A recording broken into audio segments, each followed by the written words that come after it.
Eu recebo hoje aqui no Mercosul News Maria Letícia Fagundes, que atua na ONG Mais Marias e faz o trabalho junto a vítimas de violência.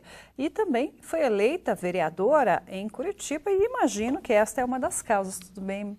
Bom dia, Boa Lídia. tarde, Muito tudo obrigada bem? pelo convite. É muito bom estar aqui com você. A gente que agradece a sua presença. A senhora é médica legista, né? E fundadora da ONG Mais Marias, que a gente já fez reportagens a respeito do tema aqui, do trabalho da ONG, sempre voltada a essa ajuda à diminuição da violência contra a mulher.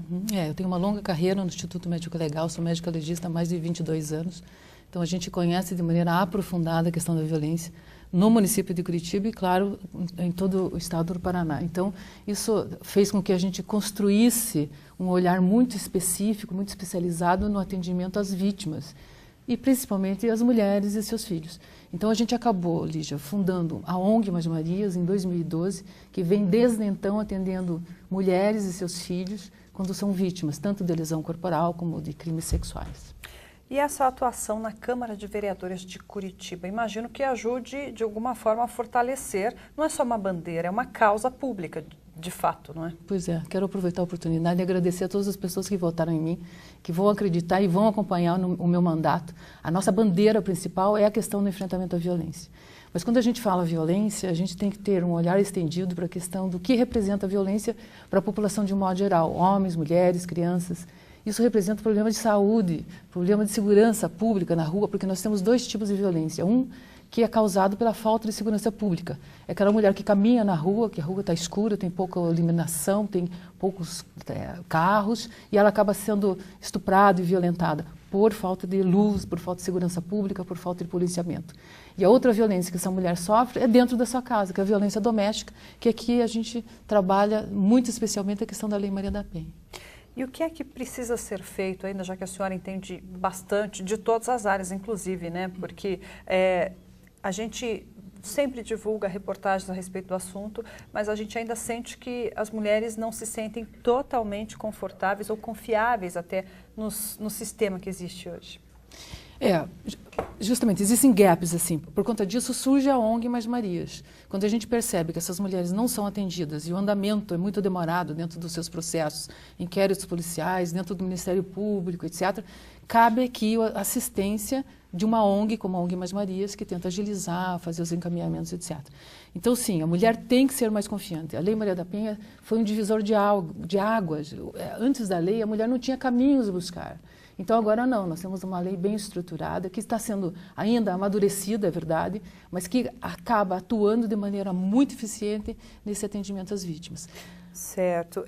Do âmbito municipal, já que essa atuação da senhora vai ser na Câmara de Vereadores, qual é a sua expectativa, então? Ter uma voz ativa, a gente imagina, o vereador tem mais possibilidades à sua disposição, né? Mas a senhora já imagina o que é possível fazer, já que conhece tão intimamente todo esse problema? Eu dizia assim, até conversávamos antes daqui, né, Lígia, que existem duas situações. Uma, quando você acata as leis e você tem que cumpri-las, etc. E a outra, quando você vai ter voz participativa, tomando as decisões na cidade que você mora, que você escolheu para fazer a sua participação política e social. Então, esse vai ser o grande diferencial agora, na minha participação na Câmara de Vereadores de Curitiba. A gente vai poder usar de toda a nossa experiência para informar o município através da Câmara e participar, então, das escolhas e decisões na segurança pública da cidade. O que é que, na sua opinião, falta, então, para essa estrutura ter eficácia na prática? Primeiro, assim, exigir, cobrar o que já existe. A gente percebe muitas vezes que as pessoas não conhecem seus direitos, demoram a buscar por eles e isso causa uma demora na assistência também. Então, a primeira coisa, o cidadão, a cidadã tem que cobrar o seu direito de lei. Esse é um aspecto. E à medida que nós fizermos essa cobrança e essa exigência, o sistema público vai ter que cumprir. Então, a gente não pode deixar o sistema estagnado. A gente tem que ter a percepção de onde falha, atuar no que já temos e percebendo onde existe a falha, criarmos novas condições de atendimento e encaminhamento dessas mulheres e seus filhos. E isso acontece, essas falhas acontecem principalmente no âmbito público ou mesmo nessa questão de encorajamento das mulheres? São várias coisas. Por exemplo, quando nós iniciamos o trabalho da ONG, nós iniciamos informando sobre direitos. E muitas vezes a gente ouve, puxa, eu não sabia que eu poderia fazer isso, que eu teria de direito indo em tal lugar, etc. Então, a falha é aí, primeiro, o desconhecimento do que ela tem de direito, da lei. Então, isso, não só a minha ONG, mas outras tantas tratam disso. O próprio sistema público também informa sobre isso. E o segundo momento é quando ela, empossada do seu direito, ela encontra uma demanda gigante. Ela tem que enfrentar meses de espera, por exemplo, por uma medida protetiva, porque existem, agora eu não estou atualizada no número, mas existem mais de 2.000 mulheres aguardando pelo cumprimento da medida protetiva.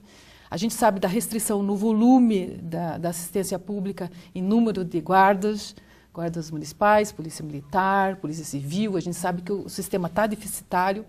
Uma coisa importante é que essas polícias se falem. A militar precisa falar com a municipal, que precisa falar com a civil. Se os trabalhos não forem integrados, isso funciona de maneira deficitária. Então, eu tenho uma lei bacana, eu tenho uma condição de aplicá-la, mas o sistema está desarticulado ainda. Então, quem sabe a gente na Câmara Municipal consiga fazer que esses grupos todos tenham esse entendimento e a gente flua a coisa de uma maneira mais facilitada. Tá certo. Bom, a gente tem aqui em Curitiba a Casa da Mulher Brasileira. Vou pedir para a senhora acompanhar comigo uma reportagem e comentar também sobre a importância dessa estrutura ou a expectativa que tem com ela. Porque a Lei Maria da Penha, como a senhora falou, foi um marco na defesa das mulheres, existe há uma década, e Curitiba, com a Casa da Mulher Brasileira, tem um espaço que acolhe vítimas de violência, mas olha, essa estrutura ainda, como a gente falou aqui, não é suficiente para encorajar a efetivação de denúncias. Hoje, as brasileiras podem contar com delegacias e policiais especializados em violência contra a mulher, o que permite diminuir o constrangimento em ter que ir a uma delegacia para informar a violência e prestar queixa. Em caso de necessidade, a Justiça poderá determinar em favor da vítima de agressão medidas protetivas de urgência, como proibir o agressor de aproximar-se e até de tentar manter contato com a vítima. 10 anos de avanço, sobretudo naquilo que diz respeito às estruturas que tem que estar à disposição das mulheres em situação de violência. Em 10 anos, muitas conquistas aconteceram e Curitiba recebeu até a Casa da Mulher Brasileira, um centro integrado onde as vítimas de violência recebem auxílio psicológico e também jurídico.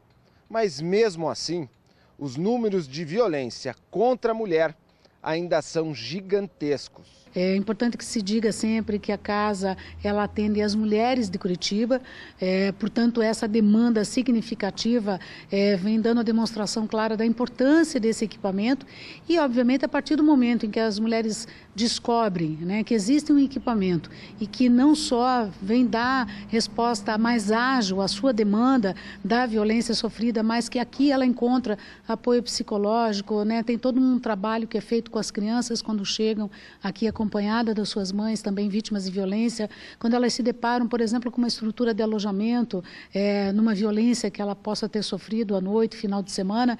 Então isso acaba sendo um motivador para que ela possa tocar adiante o processo da denúncia e, eventualmente, uma eventual condenação aí do agressor.